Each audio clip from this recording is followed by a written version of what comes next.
तो ये गाइस स्वागत है आपका एक बार फिर से आपके ही अपने यूट्यूब चैनल गांव तक में। आज एक बार फिर से मैं रिएक्शन दूंगा सचिन और नेहा तिवारी पर। आप तो जानती हैं कि इन दिनों सोशल मीडिया पर इनकी बहुत ज़्यादा ट्रोलिंग हो रही है। जगत दीदी नेहा तिवारी ने जिस तरह से भाई बहन के इस पवित्र रिश्ते का मजाक बनाया है, तो उस तरह से तो हमें नहीं लगता कि भाई कोई भी मतलब जो है इस रिश्ते पर अब आगे विश्वास करेगा।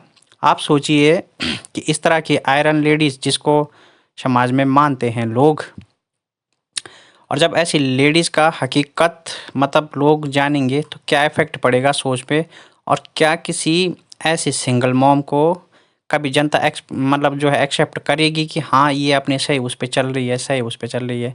तो मतलब इस तरह की औरतें समाज में एक क्या मिसाल दे रही हैं, मतलब कि सचिन को अपना भाई बनाती हैं, उसके साथ ऐसी मतलब गले मिलने के जो तरीके हैं ना, आप देखिए ना जब एक शॉर्ट्स में जो मतलब मनीषा ने जब उसके कान में कुछ कहा तो वो जो है मनीषा को गले नहीं लगा रही है बल्कि दौड़ के सचिन को गले लगाती है। ऐसे तरह तरह की चीज़ें मतलब सोशल मीडिया पे कि भाई आप उसके साथ रील मत बनाओ, अगर आपने रील बना भी दी है तो उसको डिलीट करो। तो ये सारी चीज़ें यार मतलब क्या है, कितनी गंदी है ये लेडीज़ मतलब। और उसकी जो सबसे बड़ी बात ये है ना कि जो नीतू है मतलब भोपाल की बहू नीतू से जिनका चैनल है, तो वो उसके जो भी राज बता रही है ना, तो भाई आप लोग मतलब अगर कोई और बताता तो सबसे क्लोज तो इसकी नीतू है, तो सबसे ज़्यादा राज यही बता रही है मतलब, है ना। तो चूंकि नीतू जी हमेशा सच बोलती हैं, हम उनके चैनल को काफ़ी पहले से देखते हैं, तो इससे भी उसकी जो है सच्चाई का पता चलता है कि मतलब वो कैसी किस्म की लेडी है। तो यार ऐसी लेडीज़ों के चैनलों से मुझे नहीं लगता कि किसी भी लेडीज़ को जुड़ना चाहिए, क्योंकि ये सिंगल मॉम और इन सब चीज़ों का भावनाओं का हवाला लेके ना बेचारी बेचारी का रूप लेके पर्दे के पीछे ये कुछ और ही है। मतलब ये बेचारी जो पर्दे के आगे बनती है ना, तो ये पर्दे के पीछे कुछ और ही बेचारी है।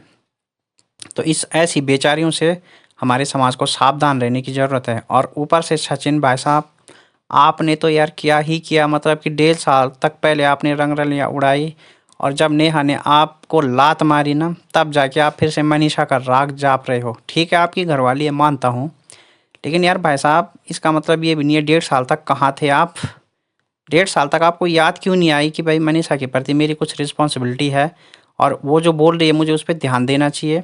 कई बार मनीषा के सब्सक्राइबरों ने भी उनको याद दिलाया और उनको मतलब इस तरह का इंडिकेट किया कि भाई आप इन चीज़ों पे ध्यान दीजिए, इन चीज़ों को गंभीरता से लीजिए। लेकिन मनीषा ने हर बार जो है इस पर नया बहाना बना के दर्शकों को टाला, मतलब तो ये मनीषा की भी थोड़ा सा लापरवाही है, क्योंकि बहुत लंबा पीरियड हो गया था मनीषा को इस तरह से लापरवाही से चुप बैठना नहीं चाहिए था, और कहीं ना कहीं सचिन की इन चीज़ों को पनाह नहीं देनी चाहिए थी। मगर चलो खैर, सचिन फिर भी अपना एक्सेप्ट कर रहा है कि मैं ये हूँ, पर मतलब ऐसा नहीं है कि ये षड्यंत्र के साथ नहीं हुआ है, इसमें सचिन की भी मर्जी है, और बिना सचिन की मर्जी से ये संभव नहीं हुआ है। और कोई दूध पीता बच्चा सचिन नहीं है कि वो सारा इल्ज़ाम नेहा के ऊपर रखे। मेरा दोनों से यहाँ पर ये है कि इन दोनों की गलती है, मगर हाँ इन सब के बीच में अगर कोई पिस रही है तो वो है मनीषा। उसके साथ बहुत अन्याय हुआ है, और हमारी हमदर्दी हमेशा उसके साथ रहेगी, क्योंकि वो सही है, सच्चाई के साथ है।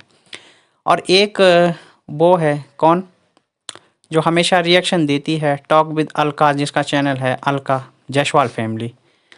क्या ही बोलना यार, मतलब एक तो होता है ना कि सोशल मीडिया पे जो चीज़ें आ जाती हैं हम उनके प्रति रिएक्शन देते हैं कि भाई ठीक है आपने कुछ डाल दिया, हमने उसके प्रति अपने विचार प्रकट कर दिए। और एक होता है कि आप सीधे किसी के घर के अंदर घुस रही हो और घर के अंदर से आप चीज़ें, भाई जब आपको मनीषा चिल्ला चिल्ला के कह रही है कि हमें फ़ोन करने की ज़रूरत नहीं है, हमें कॉन्टैक्ट करने की ज़रूरत नहीं है, तो आप यार ज़बरदस्ती, मतलब क्या है यार, इंसान हो कि क्या हो आप। मुझे मतलब ऐसे इंसानों के कारण, और नेहा और उसके भाई तो जिस तरह से मिल के मतलब इस बेशर्मी का वो कर रहे हैं ना बचाव, तो भाई साहब यार मतलब पब्लिक धीरे धीरे समझ जाएगी, और एक दिन वो आएगा जब आपके चैनल पे जीरो व्यू हो जाएंगे।